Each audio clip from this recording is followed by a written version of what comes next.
தமிழனின் உயிர் அவன் மொழியில் இருக்கிறது. அப்ப என்ன செய்ய? அதை அழிக்கணும். எப்படி அழிப்பது? எங்கும் தமிழ் எதிலும் தமிழ். எங்கும் தமிழ் எதிலும் தமிழ் என்றால் நாம் எங்கும் தமிழ் எதிலும் தமிழ் இருக்கும் என்று எண்ணிக்கொண்டிருக்கிறோம். இனி இருக்காது என்பதுதான் அவர்களுடைய நிலைப்பாடு. தமிழில் பெயர் வைப்பது பழமை என்றார். தமிழ் படித்தால் பிச்சை கூட எடுக்க முடியாது என்று சொன்னவர் ஐயா ஈவே ராமசாமி அவர். தமிழ் படித்தால் பிச்சை எடுக்க கூட லாயக்கில்லை என்று சொன்னவர் வாழ்நாள் முழுக்க தமிழிலே பேசி பிச்சை எடுத்தார் என்பதுதான் வரலாற்றின் மிகப்பெரிய உண்மை.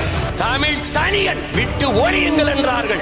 அதனால் பிரபாகரன் மகன் அந்த சனியனை ஒழிப்பதே இலக்கு என்று முடிவெடுத்து தமிழ் காட்டுமிராண்டி மொழி என்றார்கள். தமிழ் முட்டாள்களின் பாஷை என்றார்கள். சொன்னவனை தமிழர் தலைவர் என்றார்கள். இப்படி ஒரு இனம், இன உணர்வும் மான உணர்வும் கெட்ட ஒரு இனம் உலக வரலாற்றில் உண்டா என்பதை நீ உனக்கு நீயே கேட்டுப்பார்.